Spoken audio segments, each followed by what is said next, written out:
Hello दोस्तों, नमस्कार दोस्तों, स्वागत है आप सभी का ऑनलाइन अड्डा फॉर स्टडी यूट्यूब चैनल पर। इस वीडियो में हम बात कर रहे हैं एक बड़ी और लेटेस्ट अपडेट के बारे में जो कि संबंधित है बीएड और यूपी टीजीटी पीजीटी छात्रों को बड़े झटके के बारे में। बीएड करने वाले अभ्यर्थियों के लिए एक के बाद एक बड़े झटके लगातार लगते हुए दिखाई दे रहे हैं और इसके पीछे कहीं ना कहीं सरकार की मंशा और सरकार की रणनीति या सरकार के द्वारा लिए गए ऐसे नीतिगत फैसले जो कि बीएड छात्रों के भविष्य के लिए काफ़ी ज़्यादा घातक हो चुके हैं।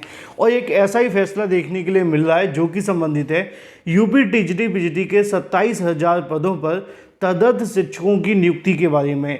अगर आपको याद होगा तो ये तदर्थ शिक्षकों के संबंध में सुप्रीम कोर्ट ऑफ इंडिया ने पहले ही एक आदेश दे दिया था जिसमें उन्होंने जानकारी दी थी कि जो तदर्थ शिक्षक हैं उनको माध्यमिक विद्यालयों से बाहर करते हुए उनके पदों पर सीधी भर्ती निकाली जाए।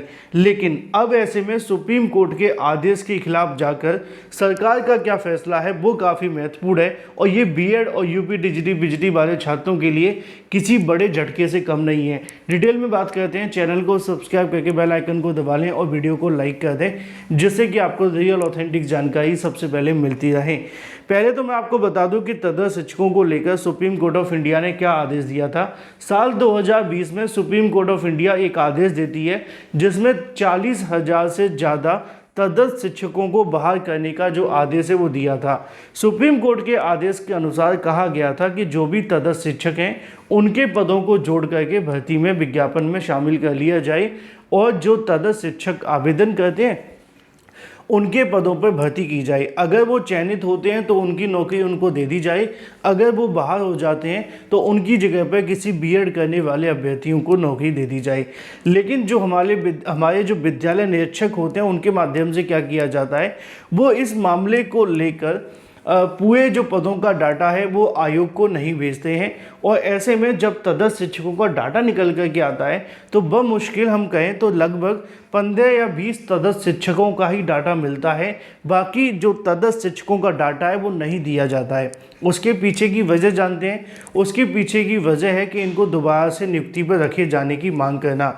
कई एमपी एमएलए के माध्यम से सीएम योगी तक इनकी जो मांग है वो पहुंचाई जाती है। आपको जानकर हैरानी होगी कि जो माध्यमिक विद्यालय होते हैं उनके अंदर जो तदर्थ शिक्षक हैं वो काफ़ी मजबूत हैं कि एमपी एमएलए इस मामले को लेकर सरकार तक अपनी मांग पहुंचा दें। क्यों?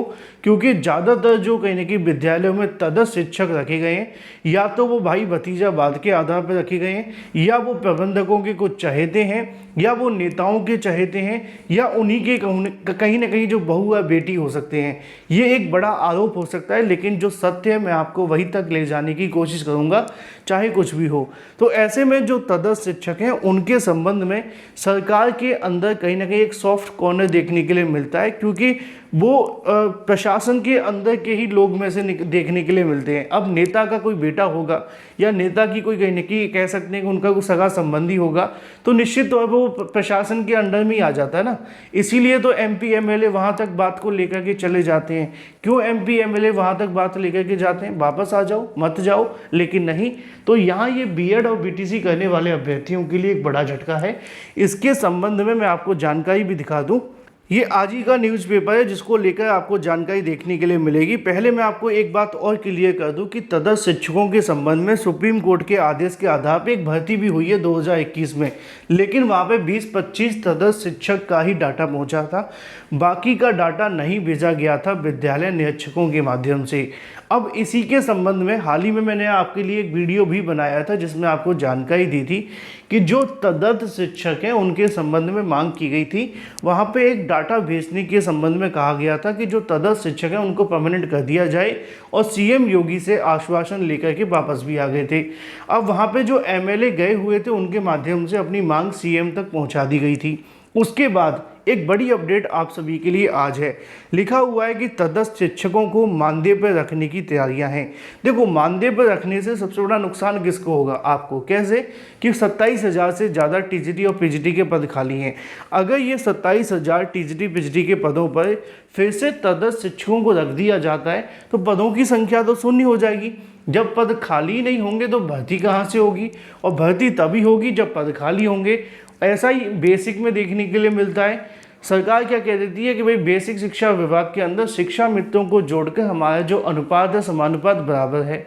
अगर तदस्थ शिक्षकों को फिर से रख लिया जाता है, क्योंकि सुप्रीम कोर्ट के आदेश में इनको छात्र शिक्षक अनुपात में अब काउंट नहीं किया जा रहा था, लेकिन सरकार अगर इनको फिर से मानदेय पर रख लेती है तो फिर क्या होगा कि सरकार कहेगी कि माध्यमिक के अंदर इतने पद तो खाली हैं, लेकिन तदर्थ शिक्षकों को जोड़कर हमारा जो अनुपात समानुपात है वो पूरे तरीके से बराबर है। फिर भाई की वही बात खत्म हो जाएगी। तो ये बात काफ़ी महत्वपूर्ण है। अब इस जानकारी को देख लेते हैं। अशासकीय सहायता प्राप्त एडेड माध्यमिक स्कूलों में तदर्थ शिक्षकों को मानदेय पर रखने की तैयारी की जा रही है। ये एक बड़ी अपडेट है। मंगलवार यानी कि आज एक कैबिनेट में मानदेय शिक्षकों की नियुक्ति और उनकी सेवा शर्तों के लिए नियम कानून बनाने का प्रस्ताव रखा जा सकता है। अगर इस पर मोहर लगी तो 20 से 30 सालों तक लगातार अपनी सेवाएं दे चुके शिक्षक मानदेय पर रखे जाएंगे। बीते साल नवंबर में सुप्रीम कोर्ट के आदेश पर इनकी सेवाएं माध्यमिक शिक्षा विभाग ने ख़त्म कर दी थी। ऐसे में 3000 शिक्षक जिन्हें इसका लाभ मिलेगा। हालांकि इनका डाटा बहुत ज़्यादा है, क्योंकि सुप्रीम कोर्ट ने अपने आदेश के मुताबिक लगभग 40,000 तदस्थ शिक्षक होने की बात स्वीकारी थी। लिखा हुआ है, साल 1993 के बाद एडेड स्कूलों में शिक्षकों की कमी को देखते हुए तदस्थ शिक्षकों की नियुक्ति की गई थी। 2000 से लेकर 2004 के बीच में एडेड स्कूलों में नियम को ताक पर रखकर इनकी जो शिक्षकों की बड़ी संख्या में नियुक्तियां की गई, तो मामला कोर्ट तक चला गया और ये मामला 2020 में सुप्रीम कोर्ट में भी गया था। वहाँ से तदस्थ शिक्षकों को हटाए जाने का आदेश भी दिया गया था। फिर दोबारा से मामला 11 नवंबर 2023 को माध्यमिक शिक्षा विभाग ने ऐसे 1115 तदस्थ शिक्षक जिन्हें वेतन नहीं मिल रहा था, उन्हें 17 महीने का बकाया वेतन देकर सेवाएं समाप्त करने का आदेश जारी किया था। वहीं जो शिक्षक पहले से वेतन पा रहे थे उन्हें भी निकाल दिया गया। शिक्षकों की अचानक सेवाएं समाप्त करने से इनका कहीं ना कहीं इसका जो विरोध है वो शुरू हो गया। अब इन्हें मानदेय पर रखकर राहत देने की तैयारी की जा रही है। मुख्यमंत्री योगी अध्यक्षता के अंदर लोक भवन में मंगलवार को होने वाली बैठक में करीब 1 दर्जन प्रस्तावों पर कहीं ना कहीं मोहर लगने की उम्मीद है और इसी के अंदर इस मामले पर भी विचार किया जा सकता है कि जो तदस्थ शिक्षक हैं कि उनको फिर से कहीं ना कहीं वेतन पर रखा जाता है, तो छात्र शिक्षक अनुपात में एक बड़ी बढ़ोतरी होगी। और अगर तदस्थ शिक्षकों को फिर से वेतन पर रखा गया तो निश्चित तौर पे और भी बहुत सारे जो घोटाले हैं वो होने की उम्मीद है। इसका सीधा जो नुकसान है वो बीएड और यूपी टीजीटी पीजीटी वाले अभ्यर्थियों को होगा जो नई शिक्षक भर्ती का इंतजार कर रहे हैं।